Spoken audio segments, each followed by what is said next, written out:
This is a work of cinematic fiction created entirely for entertainment purposes. All characters, locations, organizations, and events are wholly invented. Any resemblance to real persons or actual events is purely coincidental. He didn't even have the decency to wait until she was out of the room. Adrienne Vale walked through the front door of the Merritt mansion, her family's home, every stone of it paid for by generations of Merritt blood and Merritt money, with another woman's hand resting in the crook of his elbow, casual as a man carrying his coat. The woman was Sienna Rowe, polished, younger, wearing a cream silk blouse that Eleanor herself had once admired in a boutique window and decided against buying. Adrian looked at his wife of 9 years standing at the base of the grand staircase and said, without flinching, without even the courtesy of lowering his voice, "Eleanor, I need you not to make this difficult." He brought his mistress home. Eleanor signed the divorce papers. And at his most important reception, the night he believed he'd finally won everything, she walked in on the arm of his greatest rival. This is the story of what it costs to confuse a patient woman with a powerless one. If you've never felt the specific silence that fills a room when a betrayal finally shows itself without a mask, not the dramatic kind, not the kind that announces itself with raised voices or broken dishes, then you haven't watched someone be quietly, methodically dismantled by a person who was supposed to love them. Before we go any further, if this is your first time here, please subscribe and hit that notification bell so you never miss a story. Drop a comment below and tell me the city or country where you're watching from. I want to see how far this story travels, and if something in Eleanor's story already feels familiar, hit that like button. You might be surprised how many people out there know exactly what she felt standing at the bottom of those stairs. Now, let's go back to the beginning. The Merritt mansion sat at the end of a private lane in the older part of the city, where the trees were tall enough to block the streetlights, and the houses were set far enough back from the road that the neighbors could pretend not to notice anything. It was not a flashy house. Eleanor had always appreciated that about it. Her mother used to say that a home that had to announce itself had already lost the argument. The stone facade was original, over a century old, maintained carefully, never renovated into something it wasn't. Inside, the ceilings were high, and the rooms smelled faintly of old wood and the dried lavender her mother had kept in every linen closet. Eleanor had grown up here. She had brought Adrian here for the first time 11 years ago, before the marriage, when he was still a man with big ideas and a second-hand suit and the kind of confidence that looked like charisma until you knew him well enough to see the difference. She had shown him the library where her father used to read on Sunday mornings, the garden where her mother planted roses every spring, the east-facing sitting room that filled with amber light in the late afternoons. Adrian had looked at all of it with a particular expression she had misread as wonder. It was not wonder. She understood that now. It was calculation. The evening he came home with Sienna Rowe, Eleanor had been in the smaller sitting room off the main hallway, working through a stack of correspondence that had accumulated over the week. She managed the household accounts herself, always had, despite Adrian's occasional suggestions that they hire someone for it. She liked numbers, liked the clarity of them. A column either balanced or it didn't. There was no room in arithmetic for a man's version of events. She heard the front door before she heard his voice, the heavy iron handle, the particular resistance of the old latch, the way the door swung just slightly faster than you expected if you weren't used to it. She had lived with those sounds her entire life. Then she heard the footsteps. 2 sets of them. She set her pen down. She was already in the hallway by the time Adrian had crossed the threshold, and the sight that met her required a moment, just a single private moment, to fully process. Not because it was entirely unexpected. She had known, on some level, for months. There is a particular kind of knowing that lives below conscious thought, in the body rather than the mind. She had felt it in the way Adrian's eyes moved past her instead of toward her, in the shift of his schedule that he explained with a fluid ease that should have alarmed her more than it did, in the subtle flattening of their conversations into pure logistics. She had known. But knowing a thing and watching it walk through your front door wearing cream silk are very different experiences. Sienna Rowe was perhaps 32, 33 at most. She had the kind of beauty that was carefully assembled rather than simply present. Not a criticism, just an observation. Her makeup was precise. Her posture was deliberate. She looked at Eleanor the way people look at a piece of furniture in a room they've already decided to redecorate, without malice, but without particular regard either. Adrian, to his credit, did not look away. He was not a man who looked away from things. That had always been one of the qualities Eleanor had mistaken for integrity. "Eleanor," he said. His voice was even, almost gentle, in the way that costs a person nothing because they've already made their decision and the hardest part is behind them. "I need you not to make this difficult." She looked at him. Then she looked at the woman beside him. Then she looked at their joined hands. His fingers curled over hers with a familiarity that suggested this was not their first time in the same room. "I'm not making anything," Eleanor said. "You're the one who just walked through the door." Adrian exhaled through his nose, a sound she recognized as the precursor to an explanation that would prioritize his comfort. "I've been trying to find a way to have this conversation for months. You know things haven't been right between us. You know that." "I know a lot of things," Eleanor said. "I'm still processing what I'm currently looking at." Sienna's hand shifted slightly in Adrian's, a small movement. Eleanor noticed it. Adrian reached into his inside jacket pocket, a gesture so practiced, so prepared, that it told her this moment had been choreographed in advance, and produced a folded envelope. He held it out toward her. "I had these drawn up last week," he said. "I didn't want to leave things ambiguous." Eleanor didn't move to take it. "Divorce papers," he said when she didn't respond. "Or the beginning of them. My attorney drafted the initial proposal. It's fair. I made sure of that." She almost wanted to ask him, fair by whose definition? But she didn't. She looked at the envelope for a moment longer, then she reached out and took it. "I'm going to have Sienna stay in the West Suite for now," Adrian said. His voice had recovered some of its usual register, the one he used in board meetings when he was moving through an agenda. "Just until we sort out the logistics." Something shifted in Eleanor's chest, not dramatically, more like a door swinging shut on a hinge that had been loose for years. The West Suite, the room with the east-facing window where her mother had kept her writing desk, where Eleanor, as a child, had curled up in the armchair by the window during thunderstorms because her mother said the room was the warmest in the house. He was putting his girlfriend in her mother's room. She looked at Adrian Vale, at his assured posture, his expensive jacket, his complete and utter confidence that this moment would go the way he expected it to go. And she made a decision. She would not cry. She would not raise her voice. She would not give him the scene he had clearly prepared himself to manage. She looked down at the envelope in her hands, opened it, and unfolded the papers inside.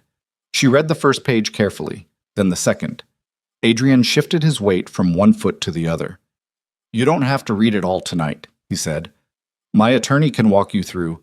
"I know how to read a legal document," Eleanor said without looking up. She read for another minute.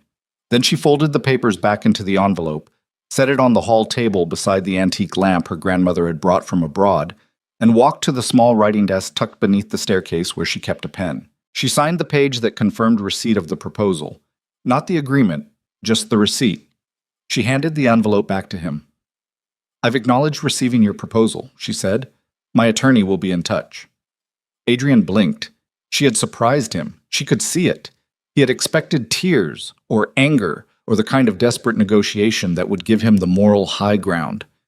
She had given him a signature on a receipt and a referral to legal counsel. "Eleanor." "Adrian," she said quietly. "It's been a very long evening. I'd appreciate some time to make a few phone calls." She walked back toward the sitting room, picked up her phone from the table beside her abandoned correspondence, and dialed. The first call was to Celeste Morrow. It was 11:17 at night, and Celeste answered on the second ring because Celeste was the kind of attorney who answered her phone at 11:17 at night for clients she'd known for 30 years, which was how long she had managed the Merit Trust. "Eleanor," Celeste said. Her voice was alert. She had heard the tone. "He's home," Eleanor said.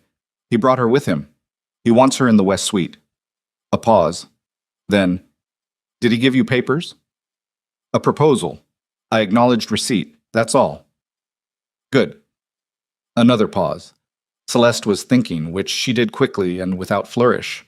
"I'll file a notice of representation tomorrow morning that stops his attorney from contacting you directly.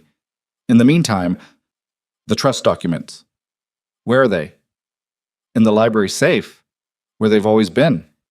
Don't move them tonight. I'll send someone in the morning. A brief silence. Are you all right? Eleanor considered the question seriously because Celeste had earned that from her, a serious answer rather than an automatic one. I don't think so, she said honestly, but I will be. Yes, Celeste said. You will. No. The second call she made was to Marcus Hale, who ran the household staff and had worked for the Merritt family for over 2 decades. She told him quietly and without drama that she would need her personal belongings, her mother's paintings from the upper hallway, and the family documents from the library moved to the Merritt Trust's secondary property on the east side of the city by morning. She would arrange for storage. Marcus didn't ask questions. He said, I'll have it sorted before sunrise, Mrs. Merritt. She noticed distantly that he did not call her Mrs. Vale. He never had, in 9 years. At the time, she had thought it was simply habit. Now she wondered if Marcus had understood something she hadn't. She did not go back into the main hallway that night. She heard Adrian moving through the house, the sound of voices from the direction of the kitchen, then the creak of the upper staircase, then silence. She sat in the small sitting room with the lights low and her hands folded in her lap and did something she was not particularly used to doing. She let herself feel it. Not the anger. The anger was there, certainly, and it was not the hot, immediate kind. It was the older, deeper kind, the kind that comes from realizing you have been extraordinarily patient with a person who interpreted your patience as permission. That kind of anger was useful. She would know what to do with it. No. What she let herself feel was the grief for the version of Adrian Vale she had believed in for the first years of their marriage, before the accumulation of small observations that didn't add up had begun to rearrange themselves into a picture she could no longer pretend not to see. The grief for the life she had imagined when she was young and optimistic and willing to make someone else's potential the center of her own story. She grieved that. She gave it an hour. She thought about her mother, who had lived in this house and filled it with books and lavender and the specific warmth of a person who understood that a home was the people in it, not the property. Then she stood up, went to the kitchen, made herself a cup of tea she barely drank, and sat at the kitchen table with a legal pad and began writing a list. The list was not about Adrian. It was about her, what she needed, what she wanted, what she was prepared to do, and what she was not. What she owned legally and outright, and what had always belonged to the Merritt Trust that Adrian had borrowed against without ever understanding what it meant to borrow from something that didn't belong to you. The house, for instance. The house had never been his. It had always been hers. Not in her personal name. Her mother's estate planning had been careful and deliberate, but in the Merritt Trust, which Eleanor administered and of which Adrian was not a beneficiary. He had lived here for 9 years without truly understanding whose name was on the underlying deed. She wrote that down. She wrote down the names of 3 other properties, 2 of which Adrian used as collateral for business lines of credit, both of which were also technically assets of the Merritt Trust, loaned to him in a way that required, upon dissolution of the marriage, immediate review of all outstanding obligations. She had read those documents a long time ago. She had understood them. Adrian had signed them without, she suspected now, fully comprehending what he was signing, because Adrian Vale was the kind of man who trusted his own intelligence enough that he skimmed things he should have read carefully. She wrote for a long time. Outside, the city was quiet. Inside, the old house settled around her the way it always had, with its familiar creaks and the distant sound of the wind in the trees along the private lane. The lavender smell from the linen closet in the hallway was faint but present. She thought about the West Suite. She thought about her mother's writing desk in the east-facing window, and the armchair where she had curled up as a child, and the particular quality of the morning light in that room that she had always loved. She thought about the fact that Adrian had given it away as though it were his to give. She thought about the expression on his face when she had handed him back his papers and walked away without raising her voice. She thought, he still doesn't know. He had come home with a woman on his arm and divorce papers in his pocket, and the absolute conviction of a man who has already decided the outcome of a situation. He had expected a particular kind of evening, dramatic, emotional, controllable. He had expected a wife who was undone. What he had gotten was a woman who was already making a list. The tea went cold. She didn't bother with another cup. She turned to a new page on the legal pad and wrote 3 words at the top. What comes next? Then she began. Much. By the time the first pale gray of morning appeared in the kitchen window, Eleanor had filled 11 pages. Marcus had moved quietly through the house in the small hours, and by 4 in the morning the upper hallway was bare where her mother's paintings had hung. The library safe was emptied of its documents, and 4 carefully labeled boxes of Eleanor's personal belongings were loaded into a vehicle and on their way to the Merritt Trust property. She had not taken anything that wasn't hers. She had not needed to. Adrian would wake up in a few hours, and he would notice the bare walls first, she suspected. He would walk through the house and begin to understand, slowly, room by room, that a great deal of what he had believed to be simply his life was in fact hers, had always been hers, and that the woman he had walked past in the entrance hall, the woman he had instructed not to make things difficult, had spent the night very quietly and very calmly beginning to take it back. Eleanor closed the legal pad. She washed her teacup. She stood at the kitchen window and watched the light come up over the garden her mother had planted and her own hands had maintained, the roses still bare in the early season, the old stone wall at the far edge still solid and unchanged. She thought about patience, how she had spent 9 years of it on a man who mistook it for absence. She thought about her mother's voice. The woman who waits, Eleanor, doesn't wait out of weakness.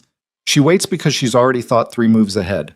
Eleanor Merritt picked up her phone and texted Celeste. I'm ready. 3 moves ahead, at minimum. Celeste Morrow's office occupied the top floor of a narrow building on Aldrich Street, sandwiched between a dry cleaner and a firm that handled maritime insurance. It was not the kind of address that announced itself. The elevator was slow, and the hallway carpet was a shade of green that had not been fashionable since approximately 1987. None of that mattered, because Celeste had spent 40 years building a reputation that made the carpet irrelevant. People came to her office because she was the best trust and estate attorney in the city, and they stayed because she was one of the few people in any room who never said a single word she hadn't meant. Eleanor arrived at 9 in the morning, 3 hours after sunrise, having not slept. She had changed her clothes, washed her face, and eaten half a piece of toast standing over the kitchen sink before calling a car. She looked, she was fairly certain, like a woman who had spent the night sitting at a kitchen table making lists. She did not particularly care. Celeste was already at her desk when Eleanor came in, a coffee going cold at her elbow, and 3 stacks of documents arranged in front of her with the kind of precision that suggested she had been at it since before 7. She was 71 years old, small and angular, with silver hair cut short and reading glasses she wore on a chain around her neck that she picked up and put down constantly without seeming to notice she was doing it. She looked at Eleanor for a moment when she walked in, not the long, searching look of someone assessing damage, just a brief, clear-eyed appraisal. "Sit down," she said. "I had my assistant get you coffee. It's on the table behind you." Eleanor sat. She took the coffee. It was too hot to drink, but she held it anyway. "I filed the notice of representation at 8:15, Celeste said, picking up her glasses and putting them on. His attorney, Baird, presumably, since that's who he used for the Vailcrest partnership restructure 2 years ago, will be notified before noon.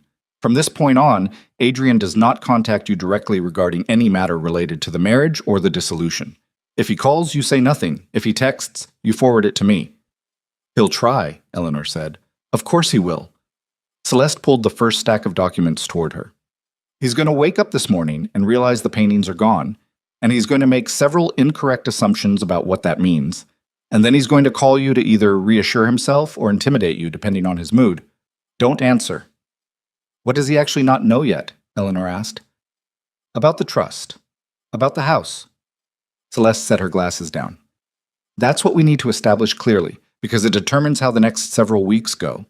She folded her hands on top of the documents. "What Adrian knows, or believes he knows, is that the Merritt Mansion is your family property and that you have some kind of inheritance connected to it. What he does not fully understand, because he signed documents presented to him in summary form and did not, to my knowledge, ever retain independent counsel to review them, is the precise structure of what the Merritt Trust controls." "Which is everything," Eleanor said. "Which is substantially everything," Celeste said, with the careful precision of a woman who had spent 4 decades choosing her words. "The primary residence, the mansion, is a trust asset. His name appears nowhere on the deed. He has right of habitation as your spouse under the cohabitancy agreement we drafted in year 2 of the marriage, but that agreement is contingent on the continuation of the marriage." And once I initiate the dissolution proceedings formally, the cohabitancy agreement is suspended pending resolution. He can contest it, but it will take time and it will cost him. And more importantly, Celeste picked her glasses up again, it will require him to demonstrate that he has a claim to the property independent of the marriage, which he doesn't. Eleanor was quiet for a moment. She thought about Adrian in the West Suite that morning. Not him, Sienna, which was somehow both worse and more clarifying. And she thought about what it would look like when the full shape of his situation became apparent to him. The business, she said. Tell me about Vale Crest. Celeste exhaled. It was a short sound, controlled, but Eleanor heard something in it. Not quite reluctance, more like the preparation of someone who is about to deliver a long explanation they've been thinking through for some time. Your family's trust has 3 indirect connections to Vale Crest, Celeste said. The first is the collateral arrangement from 6 years ago, when Adrian needed to extend his operating credit line and did not have sufficient assets in his own name to support the extension. You co-signed as a guarantor on behalf of the trust, with the trust's secondary property on Hollowell Road listed as partial collateral. I remember.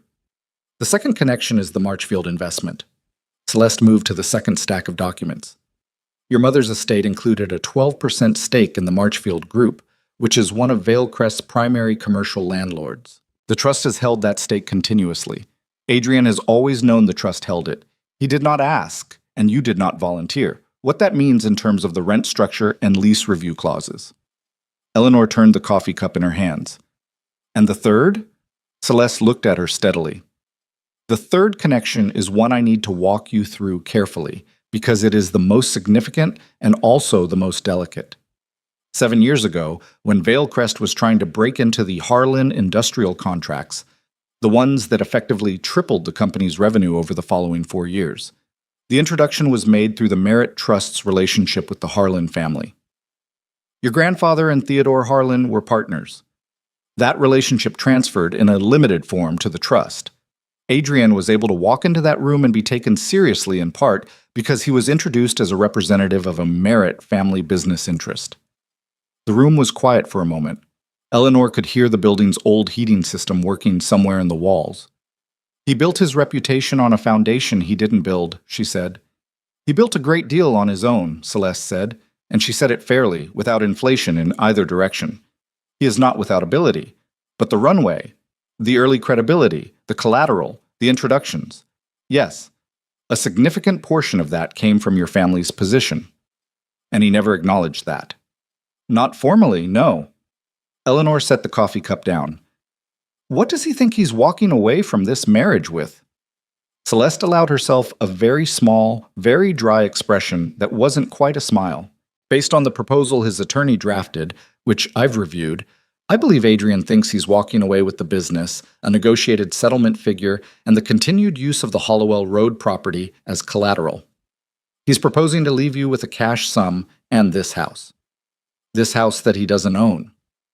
This house that he doesn't own, Celeste confirmed. And the cash sum is, let's call it inadequate. How inadequate? Celeste told her the figure.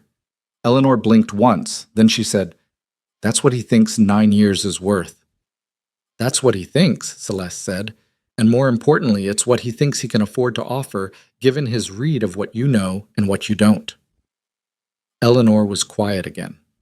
Outside, she could hear the street noise from Aldrich. A bus, someone's horn, the ordinary sounds of a city going about its morning.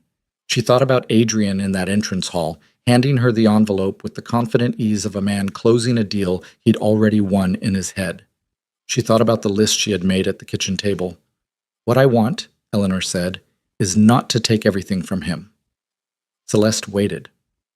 I mean that, Eleanor said. I want what is mine. I want what the trust is owed.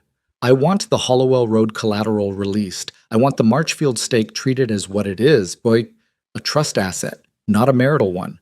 I want the cohabitancy agreement enforced so that he and his girlfriend are out of that house within the legally prescribed window. She paused.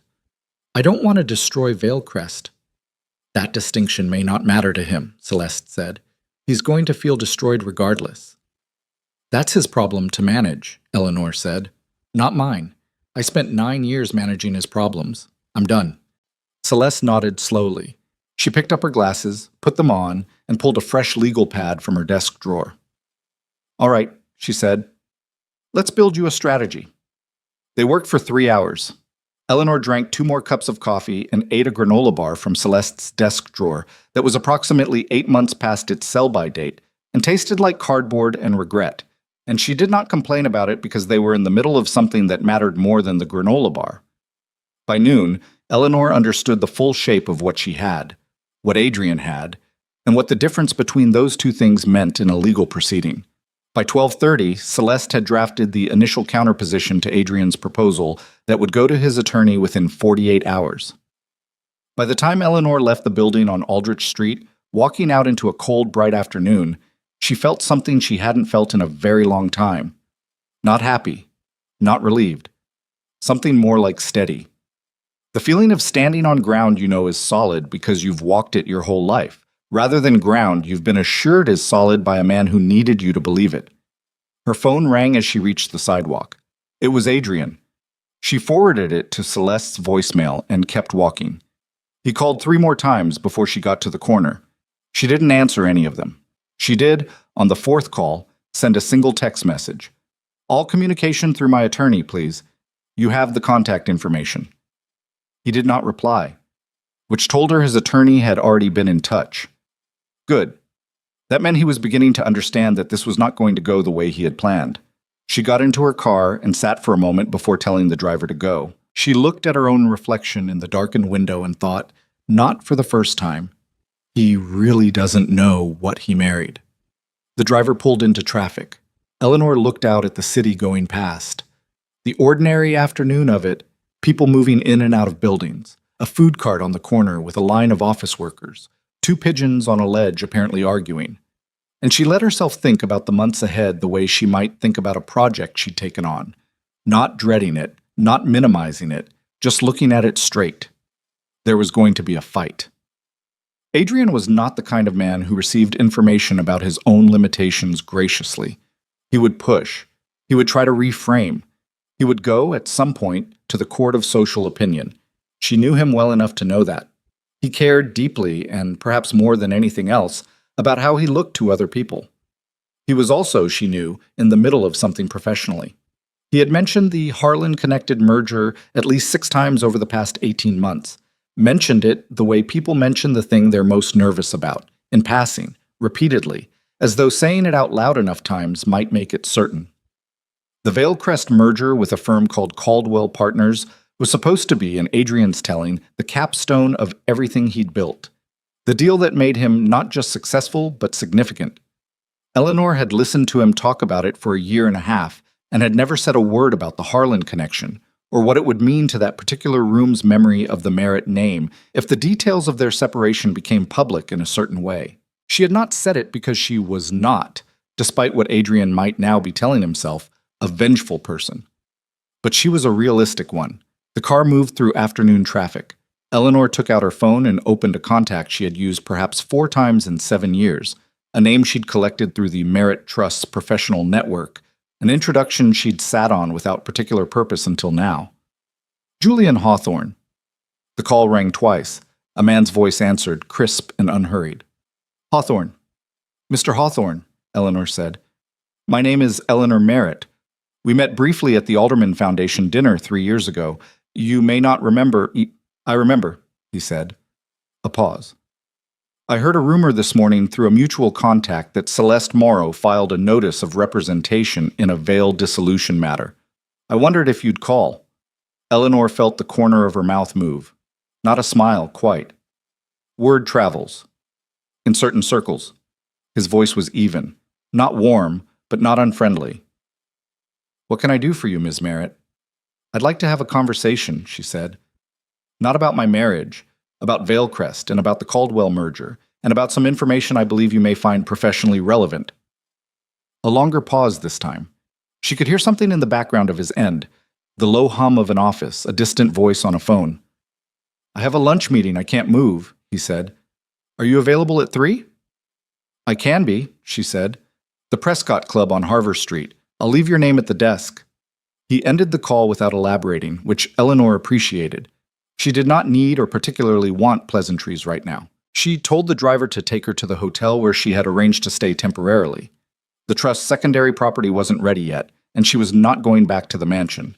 And she spent the hour before her 3 o'clock sitting at a hotel desk with her laptop, reviewing everything she knew about Julian Hawthorne. He was 55, a year older than Adrian. He had built his own firm, Hawthorne Capital, from a mid-size regional operation into one of the more respected independent investment groups in the Eastern Corridor. He was not flashy. His company did not appear in the society columns. He appeared in them occasionally himself, at events like the Alderman Dinner, but he was not the kind of man who courted that exposure. His professional reputation was for doing what he said he would do and not overstating what he had.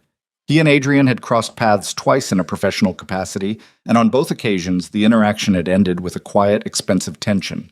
Eleanor knew this because Adrian had mentioned Julian Hawthorne's name in the particular tone he reserved for people he both resented and respected. He had called Julian a man who doesn't understand vision, which Eleanor had translated at the time and now confirmed as meaning Julian had declined to be impressed by something Adrian needed him to be impressed by. That was, she thought, a useful quality in a person at this particular moment. The Prescott Club smelled of old leather and very good coffee. Julian Hawthorne was already at the table when she arrived, a tall man, lean in the way of someone who had always been active rather than someone who had recently decided to try, with gray at his temples and the kind of direct eye contact that some people found uncomfortable. Eleanor found it refreshing, given her recent experience with a man who had spent 9 years looking past her. He stood when she approached. She noted that. Not a performance of manners, just the genuine, unremarkable kind. "Ms. Merritt," he said. "Eleanor, please." They sat. A server appeared and Julian ordered water. Eleanor asked for tea. "I should tell you up front," Julian said before she had spoken a word of what she came to say, "that I have had concerns about the Caldwell-Vailcrest transaction for approximately 3 months. My firm conducted an informal review of Vailcrest's disclosed financials when word of the merger first circulated, and there are inconsistencies, not the kind that look like accounting errors." Eleanor looked at him steadily. "What kind, then?" "The kind that look like misrepresentation," he said. "Vailcrest's growth figures for the Harlan contract period don't reconcile with the Harlan Group's own disclosures, which are public because Harlan is a partial public entity. The numbers Adrian Vail presents to describe Vailcrest's independent revenue generation," Julian paused, turned his water glass in his hand once. "They include contributions that didn't originate with Vailcrest." "They originated with the Merit Trust," Eleanor said. Julian looked at her. Something shifted in his expression. Not surprise, exactly. More like the satisfaction of having a suspicion confirmed. "The Harlan introduction," he said, "and the Marchfield arrangement, and the Hollowell Road collateral that made his initial credit extension possible." She folded her hands on the table. "He has spent 6 years presenting a business story that omits the foundation the story was built on." "That's a problem for the merger," Julian said. "It's a significant problem," Eleanor agreed. Julian leaned back slightly in his chair. He was quiet for a moment, looking at her with an expression she couldn't fully read. Then he said, "Why are you telling me this?" It was a fair question. She had expected it. "Because Caldwell Partners shareholders are about to enter a transaction based on incomplete information," she said. "Because I believe accurate information should be available to people making significant financial decisions. And because," she allowed herself to be honest, "I am not interested in protecting a version of Adrian Vail's reputation that was built on something he borrowed from my family without fully understanding the terms." Julian was quiet again. The server brought her tea. She poured it and waited. "You're not asking me to kill the merger," Julian said finally. "I'm not asking you to do anything," Eleanor said. "I'm having a conversation with a man who already had concerns, and I'm giving him information that makes those concerns more specific." "What you're describing, if it's documented," Julian said, "would require the transaction to be paused, potentially restructured. Caldwell's board would need to conduct its own due diligence on the Vailcrest revenue history before they could in good conscience proceed." "I imagine that would be quite disruptive to Adrian's timeline," Eleanor said. She kept her voice even. She was not performing indifference. She genuinely felt that the disruption was a consequence, not a goal. But she also was not going to pretend she didn't understand what this conversation meant. Julian studied her for a moment. Then he said, "You could have gone to a journalist with this." "I could have," she said. "I'm not interested in destroying him publicly. I'm interested in making sure the truth is known to people who have a legitimate reason to know it. The distinction matters to you. The distinction is the only thing that makes this something I can actually do," she said quietly. "I spent 9 years being careful about his reputation. I'm not going to spend the rest of my life burning things down because I'm angry. That's his approach, not mine." Julian Hawthorne looked at her for a long moment. Something in his expression, she would think about it later in the hotel room trying to put a name to it, was something like recognition, not romantically. More like the look of someone encountering a way of thinking about a problem that matched his own. "I'll need documentation," he said, "whatever the trust can provide that establishes the origin of those revenue contributions. Dated, formal." "Celeste Morrow can provide it," Eleanor said, "with appropriate legal framing." Julian nodded once. He picked up his water glass. "I have to tell you," he said, "that when Adrian Vale's name comes up in certain conversations, the word that tends to follow is self-made. That's the story he tells, and the story people repeat." "I know," Eleanor said. "Self-made men don't borrow their foundation from their wife's family trust." "No," Eleanor said, "they don't." She drank her tea. Julian didn't ask her anything else personal, and she didn't offer anything. They talked for another 40 minutes, methodically and carefully, about documents and timelines, and the specific process by which Julian's firm would formally raise its concerns with Caldwell's board. When she left the Prescott Club at 4:45 and walked out into an afternoon that had gone cold while she was inside, Eleanor pulled her coat close and stood on the sidewalk for a moment. The street was busy with the beginning of the evening rush, people moving in the purposeful, slightly irritable way of people who want to be somewhere that isn't where they currently are. She thought about Adrian. She thought about the fact that right now he was probably in her house, his girlfriend in her mother's room, the walls bare where the paintings had been, trying to reconstruct what was happening, how it had gotten out of his control so fast, who was moving what pieces. He would figure it out eventually. He was not a stupid man. But he had made the error that intelligent people sometimes make, which is to assume that the people around them are roughly as aware as they are, rather than considering the possibility that the person who has been quietly watching for 9 years might have noticed more than the person performing. Eleanor's phone buzzed, a text from a number she didn't recognize, and then she did. It was the Merritt Mansion's landline, which still sometimes sent texts somehow through whatever antiquated routing system connected it, something she'd meant to fix for years. The text was from Adrian, using the house phone because she'd blocked his cell. It said, "Where are the paintings?" Not a question. The period at the end was somehow more telling than any word in the sentence. She typed back, "with their owner." Then she blocked the landline too. She stood on the sidewalk another moment. A taxi went past. Someone's music drifted from an open window above the street. The city went on doing what it always did, loud, indifferent, alive. And Eleanor Merritt stood in the middle of it and felt, with a clarity she hadn't had in years, that she was exactly where she was supposed to be. Not happy yet. Not healed. Not even sure what the next 3 months would look like in any specific detail. But standing on her own ground, finally. Not borrowed ground. Not ground someone had told her was hers while quietly treating it as his, hers. Because it had always been hers. She started walking. The weeks between Eleanor's meeting with Julian Hawthorne and the Caldwell-Valecrest merger reception moved the way pressure builds before weather. Quietly, invisibly, and then all at once. Eleanor had moved into the Merritt Trust's East Side property on a Tuesday, with 2 suitcases and the 11 pages of notes she'd written at the kitchen table the night Adrian walked in with Sienna Rowe. The house was smaller than the mansion, a narrow townhouse on a tree-lined street, 3 floors, the kind of place that required you to learn its particular sounds before you could sleep comfortably in it. She learned them quickly. She had always been good at that, at paying attention to what a space was actually telling her, rather than what she wanted it to say. Celeste's office had sent over the formal counterposition to Adrian's divorce proposal on a Thursday morning. Eleanor had not been present for that delivery, by design. She had been at the Alderman Foundation's quarterly board meeting, because she sat on that board as a Merritt Trust representative and had for 6 years, and she was not going to stop doing the things she did simply because her marriage was dissolving. That felt important to her, maybe even more important than the legal maneuvering.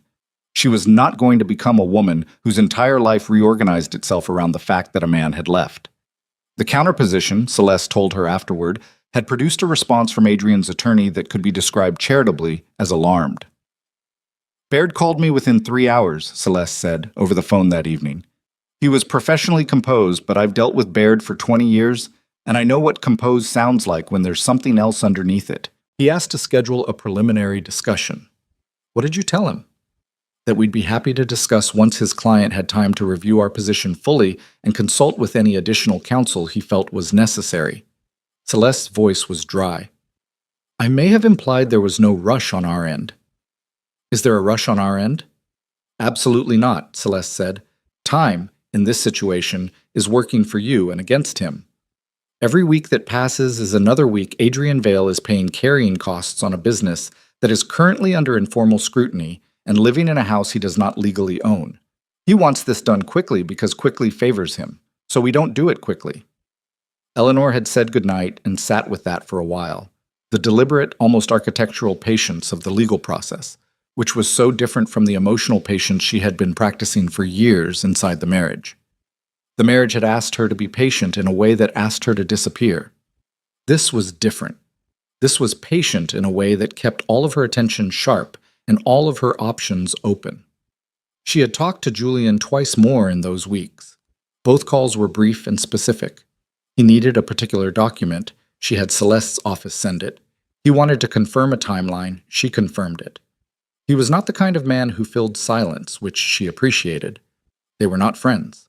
They were two people with aligned interests and a functional respect for each other's competence, which was, she thought, a better basis for a professional relationship than most of the ones she'd watched Adrian manage through flattery and performance. She did not think about Julian Hawthorne in any other terms. She had enough going on. What she did think about, with increasing attention as the date approached, was the Caldwell-Valecrest merger reception. Adrian had been planning it for months. She knew this because he had mentioned it at their kitchen table through the final year of their marriage, with the regularity of a man rehearsing. It was being held at the Greystone Hotel, one of the old downtown properties that still knew how to dress a room, and it was the event that was supposed to formalize the partnership publicly, in front of the 200 people in this city whose opinion Adrian Vale had spent his career cultivating. She had not planned to attend. Then Julian called on a Wednesday, 8 days before the reception, and changed the calculation. Caldwell's board completed their preliminary review, he said, without preamble. They found enough irregularity in Valecrest's revenue documentation to require a formal disclosure period before the merger can be ratified. They're not canceling the event. Politically, that's complicated. But any formal signing has been suspended pending a full audit. Eleanor was quiet for a moment. Adrian doesn't know yet? His attorney was informed this afternoon, which means Adrian knows or will know within the hour. Julian paused. The reception is still happening because Caldwell's PR team has already distributed coverage materials, and canceling 300 invitations 8 days out creates its own story. But the terms of the evening have changed significantly. He's going to walk into a room thinking he's closing a deal, Eleanor said slowly, and instead he's going to spend the night managing a crisis. Yes. A brief pause. I'll be attending. The Caldwell board chair asked me to be present as a representative of the independent review. Another pause, slightly longer. I think you should come. Eleanor said nothing for a moment. Not to cause a scene, Julian said, and his tone was careful. Not apologetic, just precise. I'm not suggesting that. But Adrian Vale has spent 6 years telling a story about who built what. There are 200 people in that room who believe that story. Some of them have business relationships with the Merit Trust. Some of them knew your family. And the woman who has actually been the foundation of his credibility is currently sitting in a townhouse on the east side while he prepares to walk into the Greystone like he built everything himself. You think I should show up, Eleanor said. I think, Julian said carefully, that there's a difference between causing a scene and simply being present. And I think that for some stories, the counter-narrative only lands if the other person is in the room. She thought about it for 4 days. She did not talk to Celeste about it. Celeste would have opinions, and all of them would be legally sound, and Eleanor needed to make this particular decision for reasons that were not legal. She talked to no one. She sat with it the way she sat with the hard things, quietly, honestly, turning it over until she understood what she actually wanted rather than what she was supposed to want. What she did not want was spectacle. She did not want to walk into that room and perform grievance for an audience, which would reduce her to exactly the kind of woman Adrian had already told people she was. She could hear him without hearing him in the conversations he was probably having right now. She's not taking it well. It's been difficult. You know how she can be. She knew how he described people who inconvenienced him. What she did want, and this took longer to arrive at, required more honesty, was to stop being invisible. Not to be dramatic, not to punish him, just to stop being the woman who was always 3 steps behind the story, always arriving after her own life had already been narrated by someone else. She called Julian on Saturday morning. "I'll come," she said. "Not on your arm. I'll arrive separately." "That's actually better," he said. "I know." She went shopping that afternoon, which was not something she typically made a production of, but which she approached with the focused attention she brought to anything that mattered. She bought a dress that was deep charcoal gray, not black, which would read as morning, and not anything bright, which would read as announcement. The gray said, "I am here. I have always been here. I simply stopped letting you pretend otherwise." She found shoes that were comfortable enough to stand in for 3 hours, because she was not going to spend an important evening wincing. She got her hair done on Sunday. Not dramatically differently, just the way she had always worn it when she felt like herself, which she had not particularly felt in a long time. The night of the reception, she arrived at the Greystone at 8:50, 15 minutes after the official start time. She had learned from Adrian, who did not know she had learned it, that the person who arrives exactly on time is invisible in the noise of arrivals, and the person who arrives too early is anxious, and the person who arrives just slightly late enters a room that is already arranged and can be seen clearly. She gave her name at the door. The woman checking the list found it because Celeste had called Caldwell's event coordinator 3 days prior and added Eleanor as a representative of the Merit Trust, which was a legitimate professional guest and could not reasonably be excluded. The ballroom of the Greystone was exactly what Adrian would have wanted for this evening. High ceilings, warm lighting, round tables with good linens, the kind of room that made everyone inside it feel like the evening was significant. There were perhaps 160 people already there, moving in the clustered, shifting patterns of professional social gatherings, and a bar along the left wall doing steady business, and a small stage at the far end where someone was going to stand later and say things about vision and partnership and the future. Eleanor accepted a glass of sparkling water from a passing tray and looked at the room. She saw Adrian before he saw her. He was near the center of the room, in a group of 5 or 6 people, wearing the charcoal suit she recognized as his best one, the one he saved for moments he wanted to win. He was talking with the particular animated precision of a man who was working very hard to appear relaxed. She had watched him do this hundreds of times across hundreds of rooms, and she had always covered for it, always been nearby, always ready to ease a conversation or redirect a topic or manage the specific social friction that Adrian generated without realizing he generated it. She was not nearby tonight. She was across the room watching, and she noticed immediately what she had never quite been able to see when she was beside him: the effort, the constant, exhausting effort of a man performing a version of himself that was slightly larger than the actual version. The laugh that came just a half second too fast, the way his eyes moved around the room even while he was talking to someone, checking, always checking, who was watching. She wondered if he had always been that way, or if she was just seeing it clearly now. Then his eyes moved in her direction and stopped. The stop was brief, a fraction of a second. His expression didn't change in any dramatic way. Adrian was too practiced for that. But she saw the adjustment, the slight straightening, the recalibration. He excused himself from his group. She watched him do it, watched the smooth social extraction, and then he was moving toward her, and she had approximately 30 seconds to decide who she was going to be when he arrived. She decided herself. The version she had been at the kitchen table at 4 in the morning, making her list. Eleanor. He stopped a polite distance from her. His voice was controlled.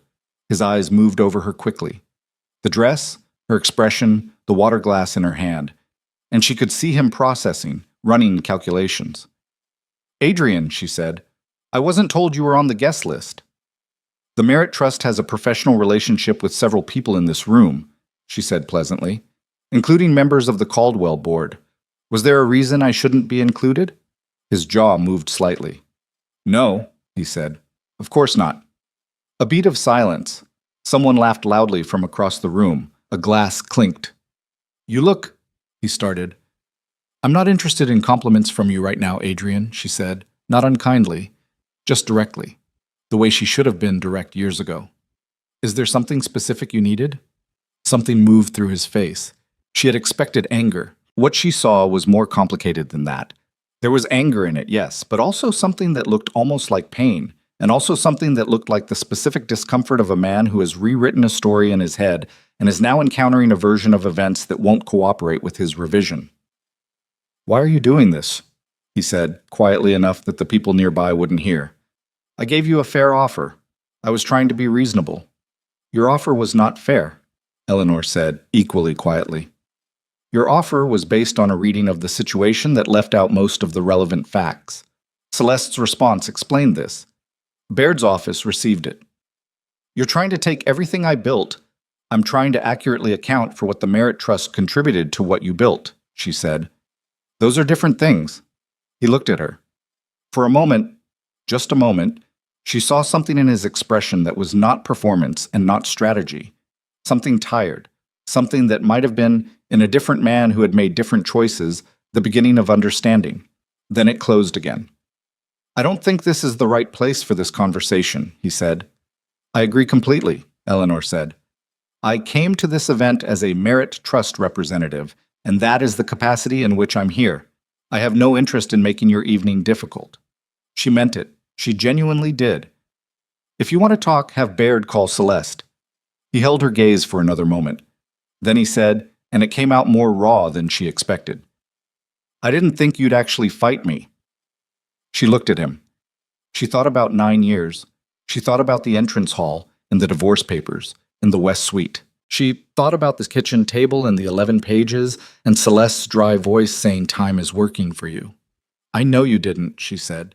And she turned, not dramatically, not with any particular performance of indifference, and moved toward a group near the far side of the room where she recognized the face of a woman from the Alderman Foundation board. She did not look back. She spent the next 40 minutes doing exactly what she had said she came to do, being a Merit Trust representative at a professional event. She talked with people she knew. She was introduced to 2 she didn't. She listened more than she spoke, which was what she had always done in rooms like this. And she noticed, as the evening moved on, the particular way the energy around Adrian was shifting. He was working the room with his usual skill, but she could see him doing it, moving from group to group, the practiced ease of a man who had spent decades learning how to make people feel attended to. But there was something different in the quality of the responses he was getting. A few conversations that ended slightly earlier than they might have. A group that didn't widen to include him as naturally as it once would have. Small things. The kind of things that didn't mean anything individually, but together described a temperature change. Word was moving, she realized. Not dramatically. Not the way a scandal moves, fast and loud. The way professional concern moves, which is quietly and specifically, person to person, in the register of a question rather than an accusation. "Have you heard anything about the Caldwell review being paused? Something about the financials?" That kind of movement. The kind that made people who had been planning to congratulate someone decide to wait and see. She saw Julian Hawthorne at 9:30, near the bar on the left wall, talking to a silver-haired man she recognized as Caldwell's board chair. Julian saw her across the room and gave a brief, neutral nod. She returned it. They did not cross the room to each other. That was fine. That was actually the right thing. What happened at 9:55 was not something Eleanor had planned or anticipated, and she would think about it later and decide that even if she had seen it coming, she couldn't have managed it differently. Adrian had moved to a position near the stage, not on it, not yet, but adjacent to it, the way people position themselves when they're expecting to be called up. There was a man beside him Eleanor recognized as his communications director, a young, anxious-looking person who had always reminded her of someone trying very hard to hold several water balloons at once. A woman Eleanor did not know approached her from the left. Mid-50s, well-dressed, with the direct manner of someone who had not gotten where she was by being indirect. "You're Eleanor Merritt," the woman said. Not a question. "I am." "Margaret Caldwell," the woman said. "My husband is the board chair. I've heard a great deal about the Merritt Trust in the past 2 weeks." Eleanor said carefully, "I hope the relevant people have found our documentation useful." "Useful is one word." Margaret Caldwell looked at her steadily. "I want to be direct with you, because I don't have a lot of patience for rooms like this after 8 o'clock. We are not going to proceed with this merger on the current terms. The board made that decision yesterday. What you and Mr. Hawthorne provided gave us the legal and fiduciary basis to pause formally, which we needed. We would have found it eventually on our own, but you saved us from finding it after the ink was dry." Eleanor held the woman's gaze. "I didn't do it to damage the merger," she said. "I want to be clear about that." "I don't think you did," Margaret said. "I think you did it because accurate information should be available to people making significant decisions, and because you'd spent long enough letting something be misrepresented that had your family's name on it." She paused. "Am I wrong?" "No," Eleanor said. "You're not wrong." Margaret Caldwell nodded once. Then she moved away toward the bar. At 10:15, the Caldwell board chair approached the small stage microphone to say a few words, which was the planned moment for the announcement that would have formally celebrated the merger's completion. 160 people settled into a listening arrangement. Eleanor found a position near the back of the room. She could see Adrian clearly from where she stood. She watched his face during the 30 seconds before the board chair spoke, and she saw it. The readiness, the anticipation, the performance already loading. He had his expression prepared. He was ready to be the man who had built something and was now being recognized for it. The board chair said that the partnership between Caldwell and Vailcrest represented an exciting opportunity, and that both firms were committed to ensuring the collaboration was built on a foundation of complete transparency and mutual due diligence, and that in the service of that commitment, the formal ratification of the merger agreement was being extended pending the completion of a thorough independent financial review, and that everyone present should feel confident that this was a sign of both firms' commitment to doing things correctly rather than simply doing them quickly. He said it well. He was a practiced speaker. It landed like what it was, which was a carefully worded public pause, and the room received it with the particular silence of people who were already processing what it meant. Eleanor watched Adrian. The prepared expression held for approximately 4 seconds after the board chair finished speaking. She counted them. 4 seconds of the assembled face, the man who had everything under control. Then something in the muscles around his eyes shifted, and the expression didn't collapse. Adrian Vale was too disciplined for that, but it became something else, something thinner, something that was working harder than it looked. He turned, almost involuntarily, and his eyes found her across the room. She held his gaze. She did not look away, and she did not look satisfied, and she did not look anything in particular, because she was not performing for him. She was just there, present and clear-eyed, and exactly as visible as he had spent years treating her as invisible. Someone moved between them. The moment broke. The room, which had been briefly still, reassembled itself into conversation. The kind of elevated, careful, everyone is processing conversation that follows something unexpected in a professional setting. People turned to each other. Glasses were lifted. The noise level returned, but it was different in quality. Eleanor set her water glass on a nearby table. She thought about leaving. Then Adrian appeared at her side. He had crossed the room faster than she'd tracked him doing it, and he was closer than he should have been, and his voice when he spoke was low, and had something in it she recognized from years ago, from the early arguments, before he had learned to be smooth about his anger. "You did this," he said, not loudly, almost quietly, which made it worse. "Adrian, you and Hawthorne, you went to Caldwell's board." His jaw was tight. The smooth confidence of earlier in the evening had worn through to something rawer underneath. "I have been building this for 18 months. 18 months. You could have told me at any point if you had concerns about how the trust was characterized. I'm not having this conversation here," Eleanor said. Her voice was steady. She was surprised to find it steady, but there it was. "You're not having this conversation anywhere," he said, and the edge in it was sharp. "You won't return calls. You're directing everything through Celeste." "Because that's how a legal dissolution works," she said. "Which you initiated, Adrian." You brought a woman into my mother's house and handed me papers. That's not... He stopped, collected himself. She could see the effort of it. The way you're framing that... I'm not framing anything, she said. I'm describing what happened. You walked into this room tonight to humiliate me. His voice had dropped further. People nearby were not looking at them, but they were aware of them, in the way that a room is aware of a thing that is happening in its periphery without acknowledging it. Eleanor looked at him, the man she had married, the man she had watched from across rooms for 9 years, always slightly behind the story he was telling about himself. The man who had looked at her family's home and her family's connections and her family's patient, sustaining presence in his life, and had somehow managed to feel like he had built it alone. I walked into this room, she said quietly, as a representative of the Merit Trust, which has been in this room, one way or another, for longer than either of us has been alive. She picked up her bag from the table where she had set it. If that humiliates you, Adrian, I think you should spend some time thinking about why. She turned to leave. Eleanor. His voice had changed again. The sharpness was gone. What was left was something she couldn't quite name, and because she could not name it, and because she was not going to stand in the middle of the Greystone Hotel ballroom and let herself be moved by something she couldn't name, she kept walking. She passed Julian Hawthorne near the door. He was talking to someone, and he didn't stop his conversation, but as she passed, he said quietly, and almost as an aside, "You held the room well." She said without stopping, "So did you." And she walked out through the lobby, past the gilded mirrors and the elaborate floral arrangement that no one had asked for, and through the heavy front doors and out onto the sidewalk where the night air was cold and clean and entirely indifferent to everything that had just happened inside. She stood on the sidewalk. She breathed, once, twice. Her phone buzzed. "Celeste," she answered. "I heard the announcement," Celeste said. "Someone texted me from inside. Are you all right?" "I'm outside," Eleanor said. "I'm fine." "Adrian?" "He's inside. He tried."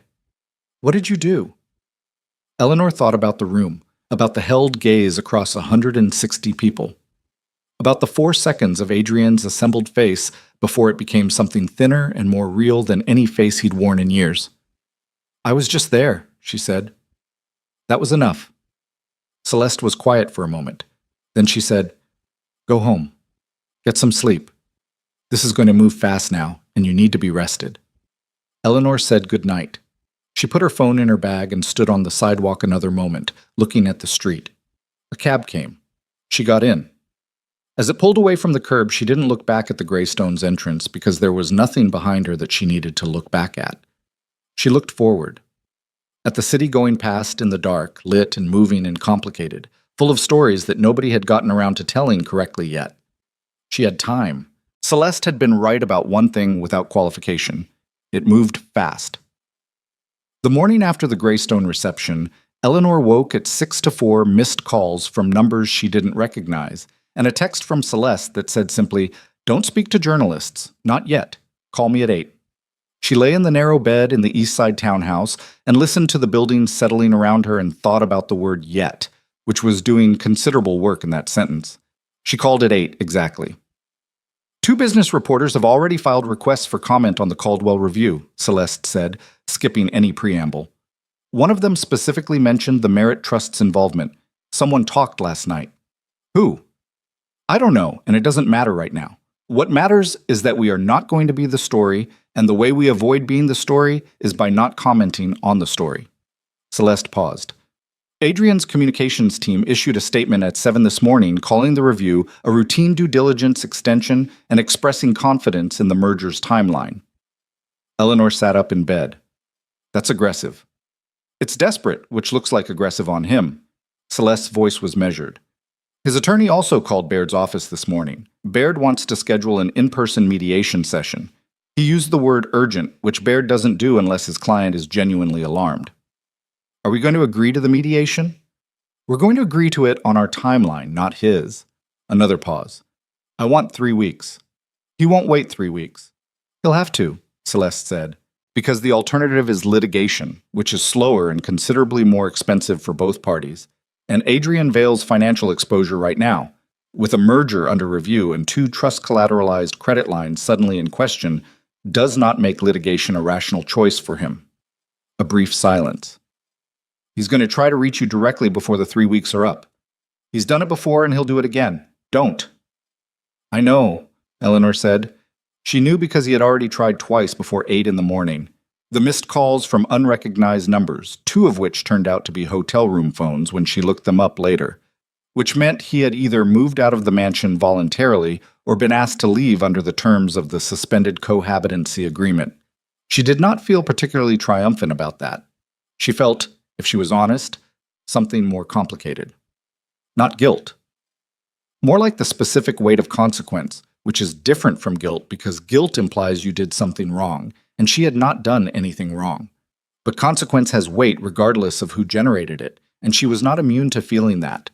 She showered, she made coffee, she stood at the townhouse's kitchen window and looked at the narrow garden behind it, overgrown, neglected, the previous tenant clearly not a gardener, and thought about her mother's roses and the stone wall at the far edge of the mansion's garden and the particular quality of morning light she had been looking at for most of her life. She thought, I will have to learn to look at a different garden. That thought arrived with more grief than she expected. She stood with it for a moment, held it, and then let herself move through it the way you move through a room that's become unfamiliar, carefully, without pretending you know where all the furniture is. Then she opened her laptop and went back to work. The weeks that followed had a particular texture that Eleanor would remember later, not as dramatic, but as grinding. The kind of hard that doesn't announce itself but accumulates.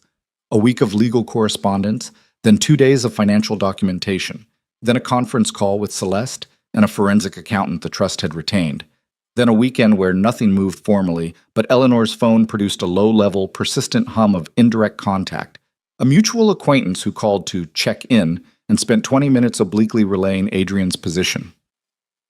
A note from Adrian's sister, a woman Eleanor had genuinely liked, whom she had not heard from in months, that arrived by actual mail and said in careful, slightly stiff language that she hoped Eleanor was well, and that she believed everyone involved wanted what was best. Eleanor wrote back to the sister. She said she was well. She said she harbored no ill will toward the family. She meant both of those things, which was not as complicated as it might have seemed.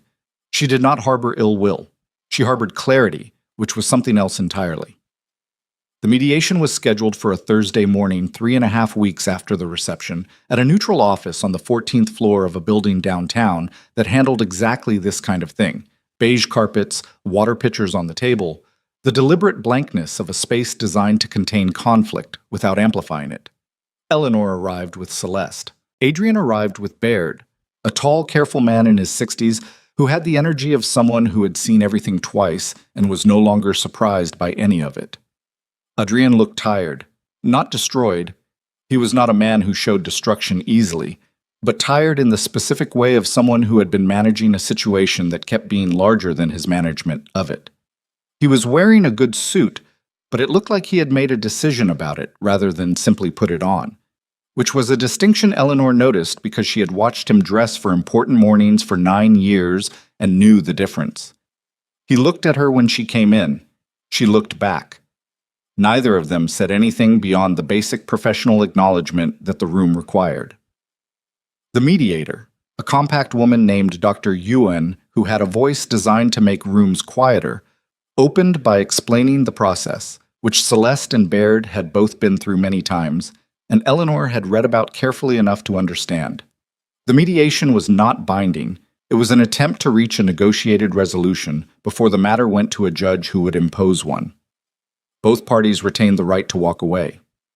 Eleanor knew they were not going to resolve everything today. She was not sure they were going to resolve anything today, but she had agreed to this because Celeste thought it was strategically valuable to let Adrian feel like he was being given the opportunity, and because Eleanor believed, separate from strategy, that people should be given the opportunity even when you doubted they'd use it well. Baird opened for Adrian's side, presenting a revised proposal that was meaningfully better than the initial one, not because Adrian had had a change of heart, Eleanor understood, but because Baird had explained the terrain to him in terms he couldn't argue with. The revised offer acknowledged the Merit Trust's claim on the primary residence, proposed a structured release of the Hollowell Road collateral over 18 months, and offered a settlement figure that was, while still not what Celeste's counterposition had outlined, at least in the same conversation. Celeste presented their position clearly and without theater. The trust's claims, the valuation methodology, the timeline they were proposing. For the first 90 minutes, it was entirely professional. Eleanor sat and listened and contributed when Celeste indicated she should, and stayed quiet when she didn't, and Adrian did approximately the same on his side of the table, and Dr. Ewan made occasional gentle interventions that kept things moving without letting anything detonate. Then Baird asked for a break, and during the break Adrian asked if he could speak with Eleanor privately, and Celeste looked at her and Eleanor said yes. They stood in a small anteroom off the main mediation space, just the two of them, with a window that looked out onto the gray city and a single chair that neither of them sat in. Adrian stood with his hands in his pockets, which was something he did when he was working out how to say something. "I want to ask you something," he said, "and I'd like an honest answer." "I've been giving you honest answers for 9 years," Eleanor said. "The problem was you weren't always listening." He looked at her. He didn't contest it, which surprised her. "Did you know?" he said. "When we got married. Did you know how much of what I was trying to build depended on your family's position?" Eleanor considered the question seriously, because he had asked it seriously. "I knew more than you thought I did," she said. "I didn't know all of it. Celeste and I have reconstructed some of it together over the past weeks. But I knew the Harlan introduction mattered. I knew the collateral arrangement was significant. I knew that when your first 2 clients took your calls, part of why they took them was the merit name in the introduction." "Why didn't you say anything?" She looked at him. "What would you have done if I had?" He was quiet. "You would have minimized it," she said. "You would have said it was just an introduction, that you did the work after that anybody could have made the same calls and gotten the same results. You would have believed that, and you would have needed me to believe it too, and I—" She stopped for a moment. "I didn't want to have that fight, which was my mistake, not yours. I should have made you look at it directly. Instead, I made sure the foundation held," she said. "That's what I did for 9 years. I made sure things held. I managed the relationships. I kept the trust's exposure contained in ways that protected your business without you having to understand you were being protected." She kept her voice even. She was not performing bitterness. She was genuinely just saying it. "I thought that was what partnership looked like. I thought you'd understand it eventually." He was looking at her in a way that made her uncomfortable. Not threatening, not manipulative, just with an attention that reminded her of who he'd been before he became so committed to the performance of who he was. "I built real things," he said. "I want you to know that. The Harlan contracts, once I was in the room, I earned those. The Caldwell deal, before all of—" He stopped. "I did real work." "I know you did," she said. And she meant it. This was the part that was not simple. He was not entirely the story of a man who had built nothing. He had built things, real things, and he had worked hard and he had talent, and the 9 years had not been entirely performance. "I never said you didn't. I said you misrepresented where the starting point was. Those are different." He nodded slowly. He looked out the window for a moment. "Sienna's gone," he said. Eleanor had not expected that. She kept her expression steady. "When?" 3 days after the reception. He said it without self-pity, which she appreciated. She said that I hadn't been honest with her about the state of things. The marriage, the business. A pause. She wasn't wrong. Eleanor thought about Sienna Rowe in the entrance hall, the cream silk blouse, the hand in the crook of Adrian's elbow. She thought about what it would feel like to arrive in someone's life believing one version of things and discovering another. "I'm sorry," she said, because she was, not for herself, not for the marriage, but in the general human way of being sorry when things that were inevitable were also painful. He looked at her sharply, like he was checking if it was real. "I mean it," she said. "I'm not glad you're suffering, Adrian. I want you to understand that. I'm not doing any of this because I want you to suffer." "Then what do you want?" "What belongs to the trust," she said. "What's mine? And to stop being the person who holds everything together while someone else takes the credit for the structure." He was quiet for a long moment. Outside, a city bus went past 14 stories below, the distant sound of it muffled by glass. "I should have," he started, and stopped, tried again. "I should have looked more carefully. At the documents, at what I was signing, at what you were, at what you contributed. He said it like it cost him something. Probably it did. I convinced myself it was all mine because I needed it to be. It was not an apology. It was not even quite an admission. But it was more than she had expected from him in this room on this day, and she filed it away carefully, not for use, not as ammunition, just because honesty deserved to be acknowledged when it arrived, even imperfectly. "Let's go back in," she said. He nodded. They went back. The next 2 hours were harder. Numbers are harder than feelings because numbers don't leave room for interpretation, and the numbers on Veilcrest's actual versus represented revenue were generating friction that no amount of Dr. Ewan's careful facilitation could entirely smooth. Adrian's position required the merger to survive in some form because without the Caldwell partnership, Veilcrest's current operating structure was in genuine trouble. Not collapse, but contraction, significant enough to matter. Celeste's position required the trust's collateral to be freed in a way that didn't leave Eleanor exposed to Veilcrest's contraction. They did not reach a full agreement that day. What they reached by 4 in the afternoon was a framework, a document that outlined the principles both parties were prepared to work from, which was not a resolution but was, as Celeste explained quietly to Eleanor while Baird and Adrian conferred across the table, substantially more than they had walked in with. "The Hollowell release in 12 months rather than 18, Celeste said. "That's meaningful. And his concession on the Marchfield stake, acknowledging it as a trust asset rather than a marital one, that removes the most complicated piece of the litigation risk. What does he get?" "Time," Celeste said.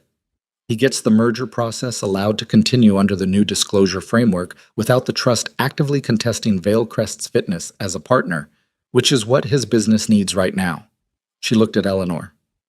"We're not handing him anything. We're agreeing not to actively burn something down that would burn us too if it fell badly." Eleanor nodded. That was fair. That was the truth of it. When the mediation session closed, Baird and Celeste exchanged professional courtesies in the hallway while Eleanor and Adrian stood slightly apart. She was putting on her coat. He was holding his, not putting it on yet. "Eleanor," he said. She looked up. "The mansion," he said. "The West Suite." He was looking at the floor, then corrected himself and looked at her. "I know what that room was. What it meant." He stopped. "I shouldn't have—" "No," she agreed. "You shouldn't have." He nodded.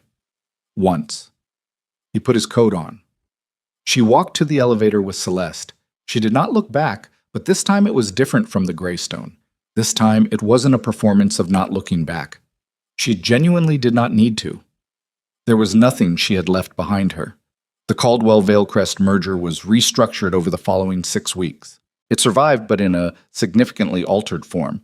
Veilcrest's role was reduced from equal partner to a contracted service entity, which meant the revenue and the prestige were both smaller than Adrian had imagined when he first put the deal together.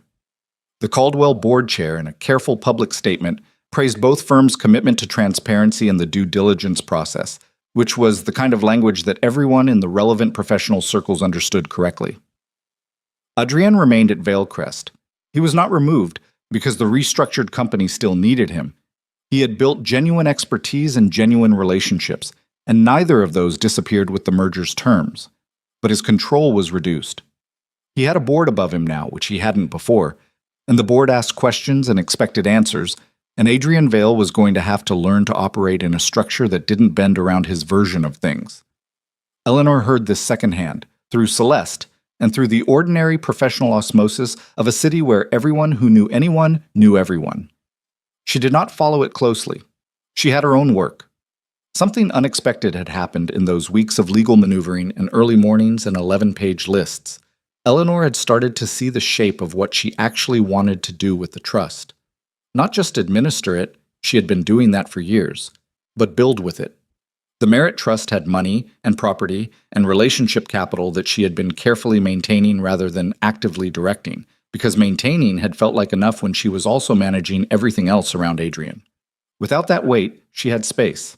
She began meeting with people, not at the scale of a formal process, not yet, but the way she did most things she meant to take seriously, carefully, with attention, letting the shape of the thing emerge before committing to its form.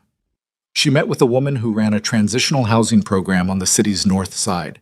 She met with a legal services coordinator who specialized in financial advocacy for women leaving long-term relationships where assets had been unequally held. She met with an architect who had been quietly converting old residential properties into mixed-use community spaces for the past 15 years. She was thinking about the mansion. Specifically, she was thinking about the West Suite.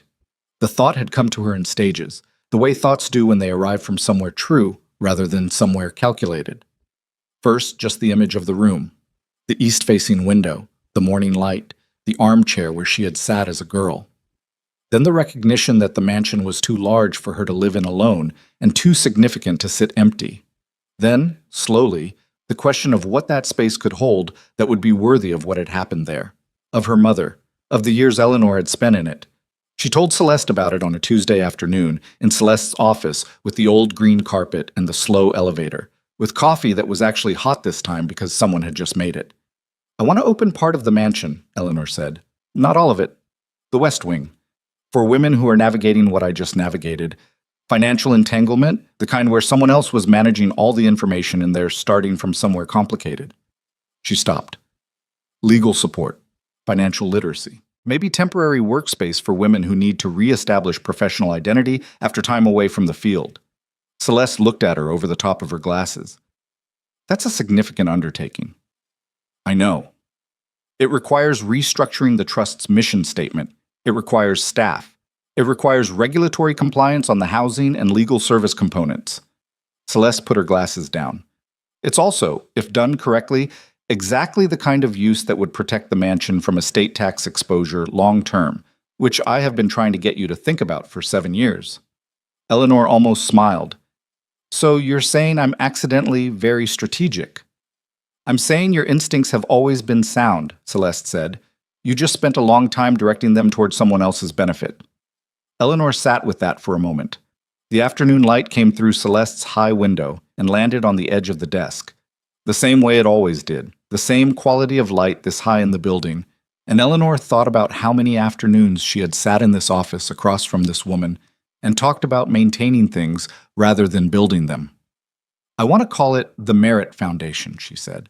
"Not the Veil Foundation, not anything hyphenated. Merit." "That's your name," Celeste said. "Yes," Eleanor said. "It is." 2 weeks before the formal mediation resolution was signed, Eleanor received a phone call from a number she didn't immediately recognize. She almost didn't answer it. She picked up on the last ring, some instinct she couldn't have articulated. "Is this Eleanor Merritt?" A woman's voice. Careful. A little unsteady. "It is. Who's calling?" A brief silence. "My name is Sienna Rowe." Eleanor stood very still in the kitchen of the East Side townhouse. She looked at the overgrown garden through the window, the garden she had been meaning to do something about.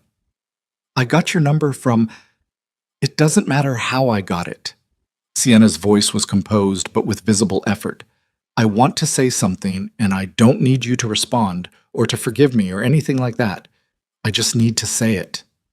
Eleanor said nothing. She waited. "I took things from that house." A pause.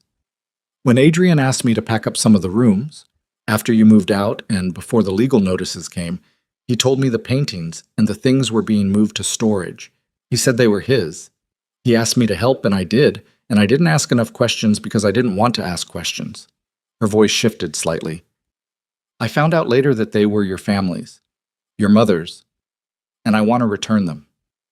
Eleanor breathed slowly. She thought about her mother's paintings in the upper hallway, the ones Marcus had moved before Adrian had a chance to touch them. She thought about what had not been moved. The small desk in the secondary bedroom, her mother's writing set, the silver-handled one that had sat on that desk for 40 years.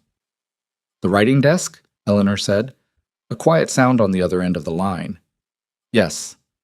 And the writing set, and 2 things from the blue rooms, a small portrait and a box that has initials on it." Eleanor closed her eyes for a moment. The box. She knew exactly which box. Her grandmother's. "I didn't know," Sienna said. "That's not... I understand if it doesn't matter whether I knew or not, but I didn't." "I believe you," Eleanor said. Another silence. "I'm sorry," Sienna said, "for all of it. Not just the things. For I knew he was married. I told myself a story about it that made it easier, and I shouldn't have." Eleanor looked at the garden. A bird landed on the overgrown fence at the back, sat for a moment, left. "Can you bring them to Celeste Morrow's office?" Eleanor said. "On Aldrich Street. They can coordinate the return." Yes, Sienna's voice had changed slightly. Lighter, maybe. Not happy. Nothing about this was happy. But lighter. "I will. Thank you." "Thank you for calling," Eleanor said. She meant it. She stood in the kitchen for a long time after she ended the call, not thinking about Adrian, not even thinking about Sienna, but thinking about her grandmother and the box with the initials and the strange, circuitous route things take to find their way back to where they started. The formal resolution of the dissolution took another 3 weeks after the mediation framework was signed. Eleanor was present at the final signing, in Celeste's office, not a courthouse because they had reached agreement without requiring a judge, which was what Celeste had been working toward from the beginning. Adrian was there with Baird. They sat across from each other at Celeste's conference table with its old, solid surface and its neutral view of the building across Aldrich Street. The signing itself was anticlimactic, which Eleanor had been told to expect but still found slightly disorienting.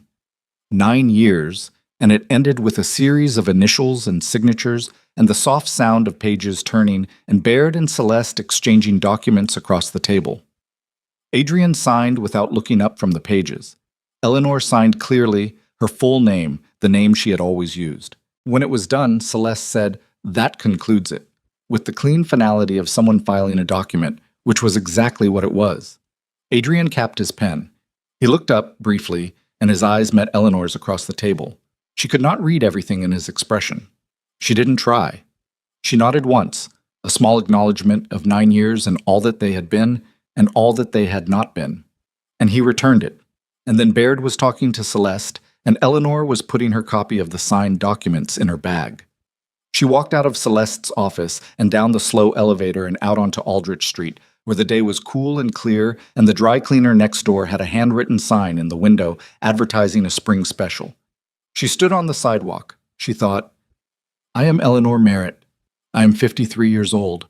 I have a trust to rebuild, and a mansion to convert, and a foundation to name, and a garden in a townhouse that nobody has touched in 3 years that I'm going to do something about." She thought, "I am not what those 9 years tried to make me." She started walking. She did not look back at the building behind her, but this time, as she walked, she thought she might be beginning. Slowly, imperfectly, in the grinding and unglamorous way that real things begin, to understand what walking forward actually felt like when you were finally walking towards something rather than away. The garden in the East Side townhouse took Eleanor 3 weekends to sort out. She had not hired anyone. She had considered it. She could have called the same landscaping service that maintained the mansion grounds, made one phone call, had it handled by Tuesday, but something in her resisted that. She wanted to do it herself, which was not practical and probably not even logical, but the garden was the first thing in a long time that belonged entirely to her without any history attached to it, and she wanted to understand what she was working with before she let anyone else touch it. The first weekend, she just looked at it, walked it slowly, got her shoes muddy in the corner where the drainage wasn't right, took stock of what was actually there beneath the overgrowth. A rose bush that had not been pruned in years but was still alive. She found that on Saturday morning and stood looking at it for a long time. Whoever had planted it had put it in the right spot, south-facing, enough light.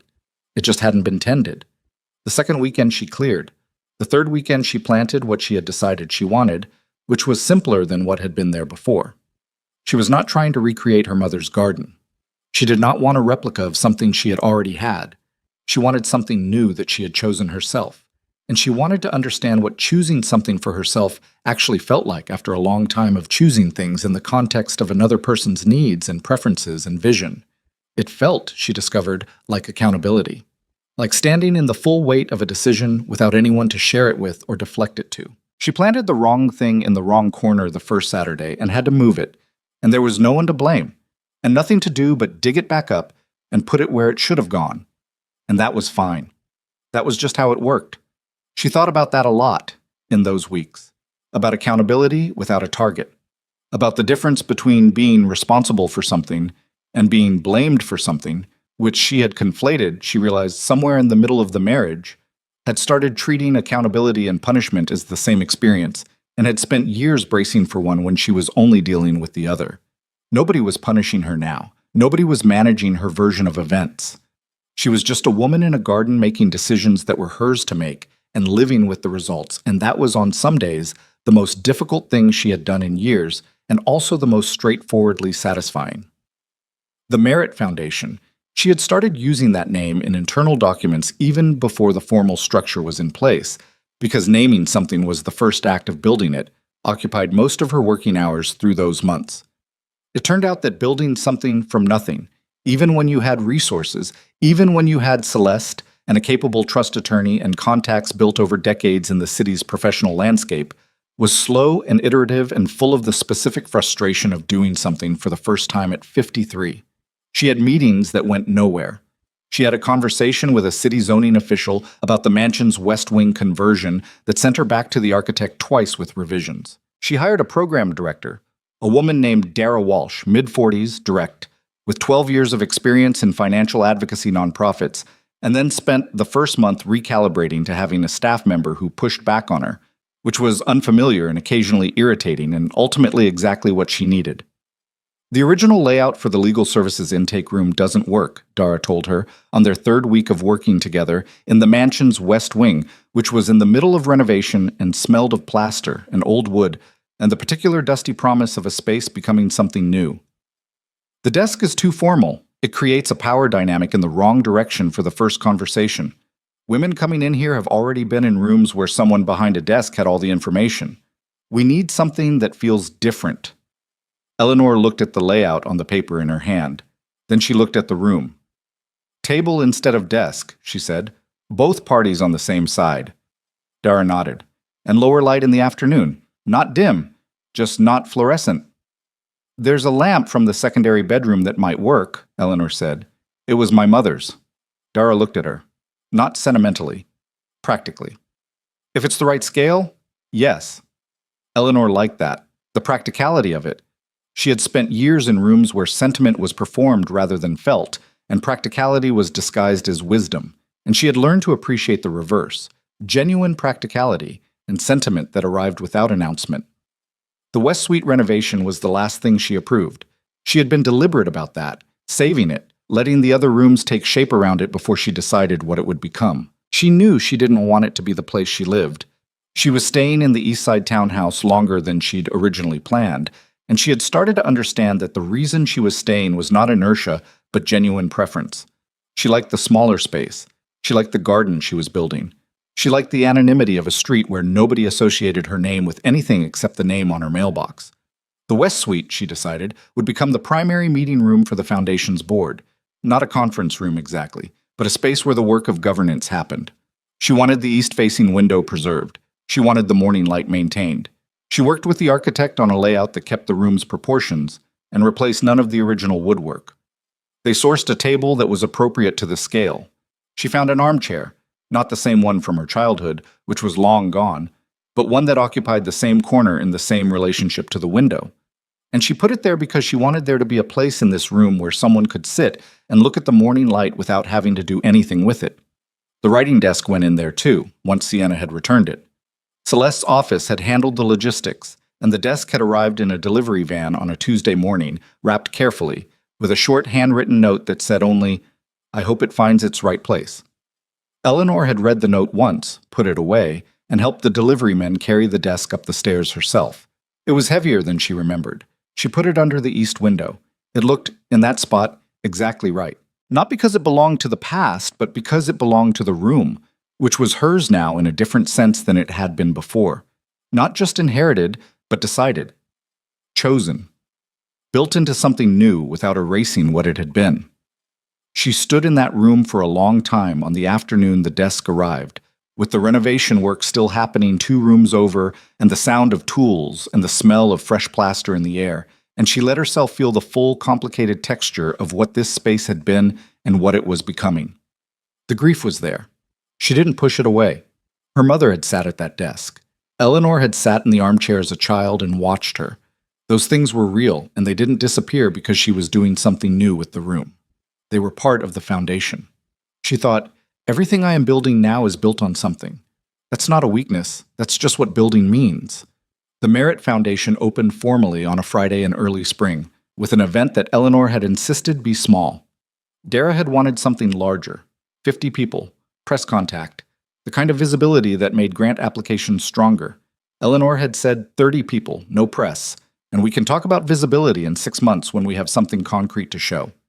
Dara had pushed back, Eleanor had listened, and they had compromised on 40 people and one journalist whom Celeste knew and trusted to cover it accurately rather than dramatically. Celeste came. Marcus Hale came, which surprised Eleanor until she thought about it and realized that Marcus had been in this house for most of her life, and probably had more right to be there than half the people she could have invited. 2 women from the Alderman Foundation Board came. The architect came. The woman from the Transitional Housing Program on the North Side came, because they were in early conversations about a referral partnership. Dara brought 3 members of her previous nonprofit's board who were considering supporting the foundation. Julian Hawthorne came. Eleanor had invited him without being entirely sure why, and he had accepted without asking for context, which was consistent with how he operated. He arrived on time, shook hands with Celeste. They knew each other professionally, she discovered, which she probably should have anticipated, and spent the first part of the evening in conversation with the transitional housing woman, which suggested his interests were wider than she had assumed. He found her near the end of the evening, when the gathering had loosened into smaller, more comfortable conversations, and the formal part was clearly over. She was standing near the window of the main ground floor reception room, which had been opened up and looked out onto the garden that was still bare in the early spring, but had the particular quality of a space that was about to change. "It's a good use of the space," Julian said. He was looking at the room, not at her. "Your mother would have—" He stopped himself. "I'm sorry. I didn't know her. That was presumptuous." "You're probably right, though," Eleanor said. She was practical about property. She would have wanted it to do something. He nodded. They stood in the way of 2 people who have moved through something significant together and are now on the other side of it, and are both trying to understand what that means for the ordinary dimensions of existence. "How's the Caldwell restructure?" she asked. "Moving," he said. "Slowly, but moving." The audit cleared Vailcrest's last 3 years of revenue on the restructured disclosure basis. The partnership terms are signed. "And Adrian?" Julian looked at her briefly. "Operating within them. He's doing what the structure requires. Whether he's doing it willingly or because he has no other option, I couldn't say." A pause. "He reached out to me 2 weeks ago." Eleanor looked at him. "Why?" "He wants to bring in a new client relationship. Something with a clean history, no merit trust involvement, nothing that predates the restructure." Julian's voice was even, neither endorsing nor condemning. "He wanted to know if I'd be willing to take the call." "What did you say?" "I said I'd consider it based on the merits of the proposal." He paused. "He's going to have to build something from a place that's actually his. He seemed to consider the word, that's either going to make him better at it, or it's going to be very difficult for him. Possibly both." Eleanor thought about Adrian in the anteroom at the mediation. "I built real things." She thought about the tired quality of him at the signing table, the pen capping without looking up. "I hope it makes him better," she said. She meant it, which was not complicated for her, though she understood it might look complicated from the outside. She did not wish him ill. She had never wished him ill. She had wished for years that he would see things clearly, and she still wished that because a person who saw things clearly was a more honest person to have existed in your life, even in the past tense, than a person who never did. Julian said, "I believe you." She looked at him. "You sound surprised." "I'm not surprised," he said. I find it less common than it should be. Wanting something reasonable for a person who hurt you." He turned his water glass in his hand once, the gesture she recognized from the Prescott Club. "Most people say they do and don't, or they don't even bother saying it." "I've had a lot of time to think about what I actually want," Eleanor said, "versus what I'm supposed to want, versus what makes a better story." She looked at the garden through the window. "Wanting him to suffer would require me to keep thinking about him, and I'd like to think about my own life for a while." Julian was quiet for a moment. Then he said, "How is your own life?" The question was direct in a way she hadn't expected, and she found, to her own mild surprise, that she had an actual answer. It's unfinished, she said, in the right way. I have a foundation that is 3 hours old, and a board that is going to argue with each other, and a program director who already argues with me, and a garden I planted myself that may or may not survive the spring, and a townhouse I like more than I expected to like it. She paused. And a writing desk that's back where it belongs. That matters, Julian said. The desk. It does, she agreed. They stood for another moment, comfortable in the way of people who do not need to fill space with words, and then Dara appeared at Eleanor's elbow with a question about catering, and Julian excused himself to find Celeste, and the evening continued in its ordinary way, which was its own kind of gift. She did not see Julian again that night. He left with a brief goodbye that was professional and warm without being anything more than that, and Eleanor watched him go and thought about what she did and didn't know about him, and decided that both the knowing and the not knowing were fine. She was not in a position to want anything from another person right now beyond the basic human things. Honesty, directness, the willingness to see her clearly. She had those things from Celeste and from Dara and from the people in her life who had been there before Adrian and had remained patiently through him and now after. She was not going to be in a hurry about the rest. The last guests left at 9:30. Dara helped Eleanor and Marcus go through the rooms once, checking that everything was in order, and then Dara left and Marcus stood in the entrance hall and looked at it the way he had been looking at it for 20-plus years. "It's good, Mrs. Merritt," he said.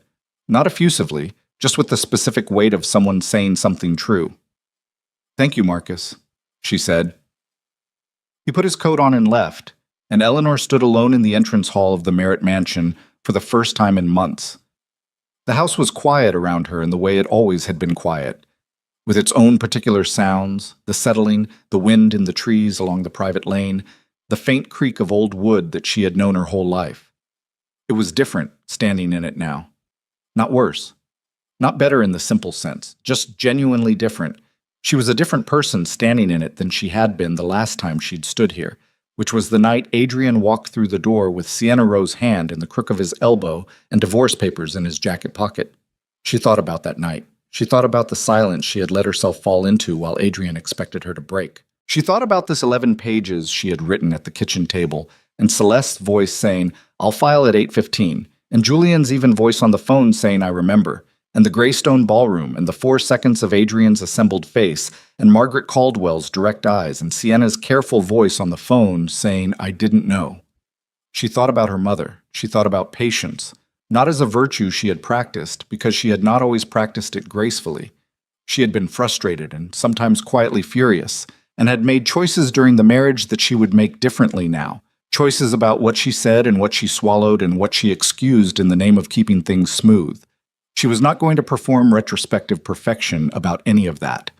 But she thought about what patience had actually protected underneath everything. It had protected her capacity to think clearly. It had protected her values, which had not bent even when it would have been much easier to bend them. It had protected the part of her that knew, even at the worst of the marriage, that she was more than what she was being allowed to be. She had not given that away, even when a great deal of other things were given or taken. That was not small. She had always thought of patience as the thing that cost you, the expense of waiting, the price of not acting when everything in you wanted to move. She was starting to understand it differently. Patience was what she had used to stay herself, when the easier path would have been to dissolve into the shape of someone else's life and call it compromise. And now she had a foundation with her name on it, a garden she'd planted with her own hands, a writing desk under a window that let in the morning light, a life that was hers, genuinely, structurally, legally, fundamentally hers, without asterisk or condition. She turned the lights off in the entrance hall. She walked through the west wing, not looking for anything, just moving through the space that was now hers to use for something she had chosen. The new intake room with the table instead of the desk. The corridor where Dara was going to put the financial literacy library once the shelving arrived next week. The door to the west suite closed, with the morning light already gone from the east window and only the ordinary evening shadow of an empty room behind it. She did not open the door. She didn't need to. She knew what was in there. The table, the armchair in the right corner, the writing desk her grandmother had brought from somewhere distant and her mother had used every morning and that had traveled a strange road to be sitting under that window right now, but was there, was back. She left the mansion and locked it behind her and stood for a moment in the night air of the private lane. The trees were starting again. The early suggestion of leaves on the branches that had been bare all winter, the very beginning of change. Still more potential than fact. She thought, this is where a story could end. Woman reclaims house, woman builds foundation, woman plants garden. Neat, resolved, camera pulls back, credits roll. But that wasn't quite it.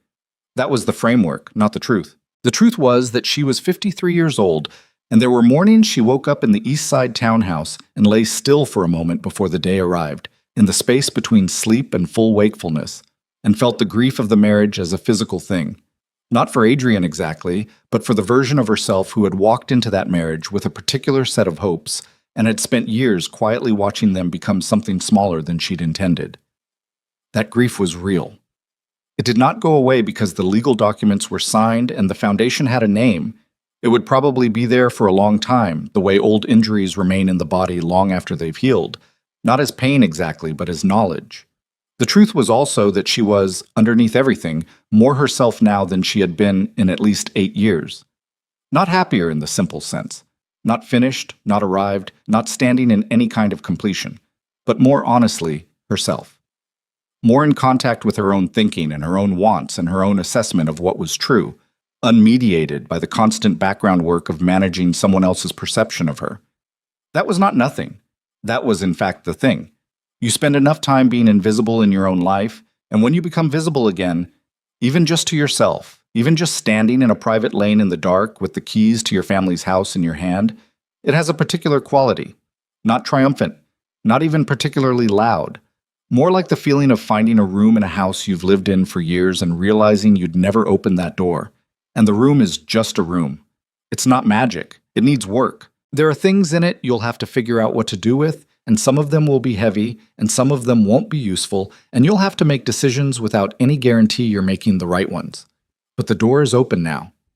She walked to her car. The night was cool and the lane was quiet, and the trees were beginning slowly, in their own time, to do what they were going to do regardless of anything that had happened in the house behind her, or the months before, or the years before that.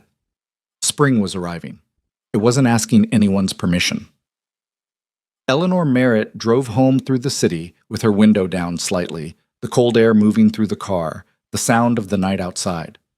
She was thinking about Monday, about the meeting Dara had scheduled with the financial advocacy legal team, about the call she needed to make to the architect about the timeline for the remaining renovation, about the corner of the garden where the drainage wasn't right and what she was going to do about that before the next rain.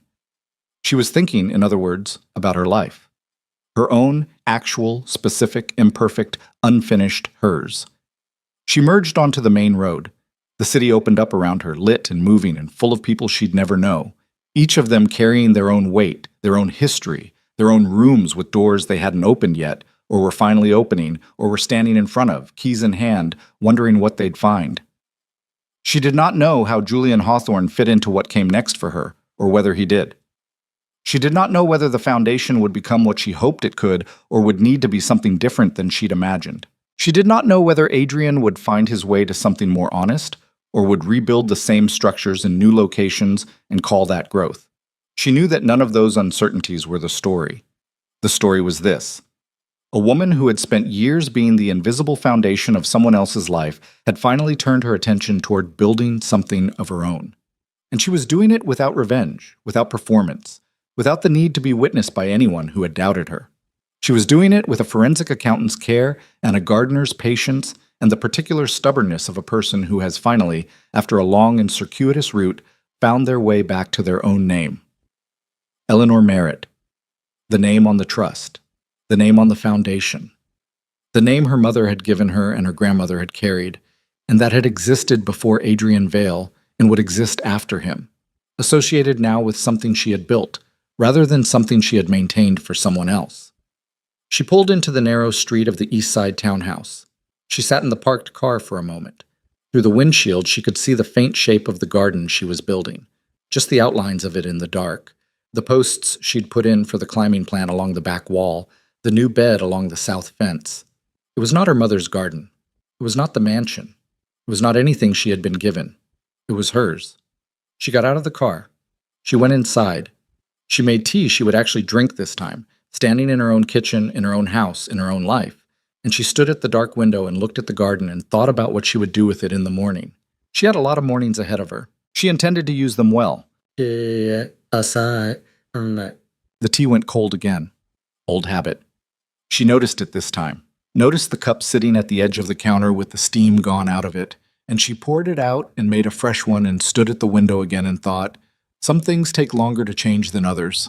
Some things you notice and keep doing anyway, not out of inertia, but because they're yours. The cold tea was hers. The late nights were hers. The way she stood at windows more than she sat at tables. That was hers too, and she was done apologizing for it, even to herself. Spring came the way it always does in this city, reluctantly at first, then with sudden, almost aggressive commitment. The trees on the private lane went from bare to fully leafed in what felt like 2 weeks. The rosebush in the east side garden survived, which Eleanor noted with a satisfaction disproportionate to the event. She told Dara about it one morning, which was perhaps not a strictly professional conversation, and Dara looked at her and said, "That's the one you didn't plant?" And Eleanor said, "The one that was already there, like," and Dara said, "Those are always the ones," and went back to the intake form she was revising, and Eleanor thought about that for the rest of the day. The Foundation's first formal client came in on a Wednesday in April. Eleanor was not in the building. Dara had been clear that the program director would handle initial intakes, and Eleanor would step back from that work, because having the founder present for vulnerable first conversations created an inappropriate power dynamic. And Dara was right about this, and Eleanor knew she was right, and stepped back accordingly. Even though stepping back from something she'd built required a specific kind of trust, she was still learning to extend, Dara called her afterward. "She came in," Dara said. 47 years old, 22-year marriage. Her husband handled everything, the accounts, the investments, the mortgage, all of it. She doesn't know what she owns. She doesn't know what's in her name. A brief pause. She said she felt stupid. Eleanor was quiet for a moment. "What did you tell her?" "I told her she's not stupid. I told her that knowing is the first step and she just took it." Dara's voice was professional, contained, but Eleanor could hear something underneath it. She cried for about 10 minutes, and then she got very focused and started asking very specific questions, wrote everything down. "Good," Eleanor said. "It's going to be a lot of those conversations," Dara said. "I know." "Are you prepared for that?" "Not operationally, I mean emotionally. Hearing versions of it, regularly."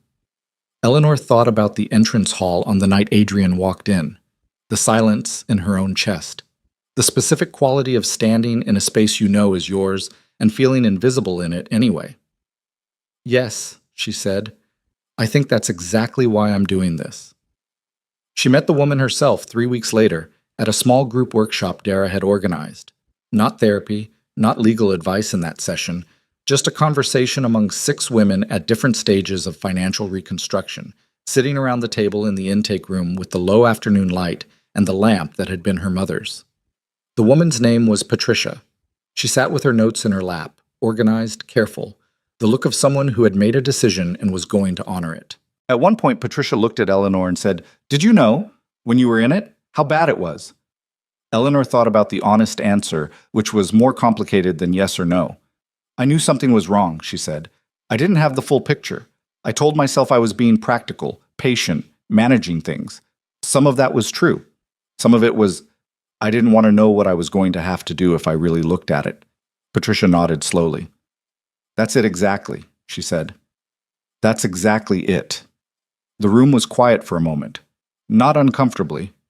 The kind of quiet that means something has been recognized. Eleanor looked around the table at the 6 women. Different ages, different situations, different amounts of anger and grief and practical determination in their faces, and thought, this is what the West Suite is for now. Not this room specifically, but this particular kind of honest accounting that women have been doing privately, alone, in kitchens at 4 in the morning, for as long as there have been kitchens and 4 in the mornings, making it a room, giving it a table, putting a lamp in it that belonged to someone who understood that a home was the people in it. She thought her mother would have had something to say about that, probably delivered while doing 3 other things simultaneously and without particular ceremony. Her mother had not been a woman for ceremony. She had been a woman for getting on with it, which Eleanor was increasingly understanding as the highest possible form of love. She called Celeste that evening, not about anything specific, just to talk, which was something they had started doing more, and which had revealed to Eleanor that Celeste had a dry, almost invisible sense of humor that had been completely buried under 4 decades of professional interaction, and was now occasionally surfacing in ways that were genuinely startling. "Patricia," Eleanor said, "the woman from the Wednesday intake. She's going to be all right." "Most of them will be," Celeste said. "The ones who come in. The ones who take the step. Those are the ones who are going to find their way regardless. You're just cutting down the time and the cost." "That's not nothing." "No," Celeste agreed. "It's not." A pause. Eleanor could hear Celeste's reading glasses going on and off, the small plastic click. "Julian Hawthorne called my office," Celeste said in the tone of someone mentioning something they've decided to mention. Eleanor waited. "He's putting together an advisory structure for a new fund," Celeste said. "He wants an independent board member with trust administration background and community investment experience." The glasses clicked again. "He asked if I could recommend anyone."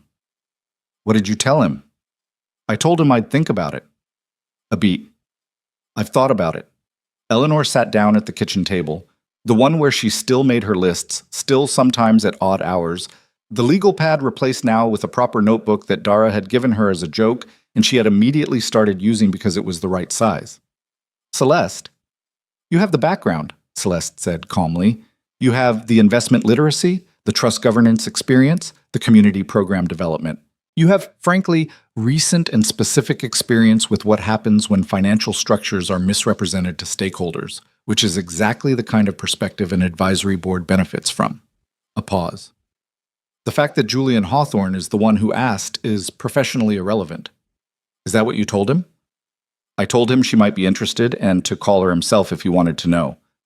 Celeste's voice was completely even. "I expect you'll hear from him." She heard from him the next morning. His timing was, as usual, direct without being inconsiderate. 9:15, business hours, no ambiguity about the nature of the call. "Celeste probably told you why I'm calling," Julian said. "She mentioned an advisory board." "I want to be transparent about something," he said. "I'm asking because I think you're the right fit for this. Your background, your current work with the foundation, it's directly relevant. That's the professional reason." A brief pause, the kind that cost him something. "I'm also asking because I'd like a reason to be in contact with you that isn't connected to your divorce or your ex-husband's business problems. That's the other reason." Eleanor looked at the garden through the window.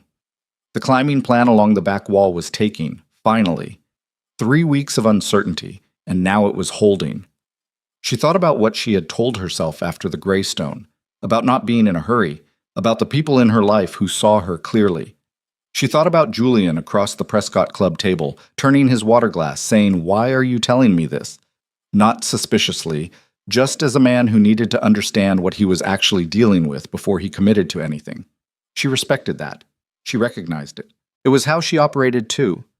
"I'd want to review the fund's charter before committing," she said.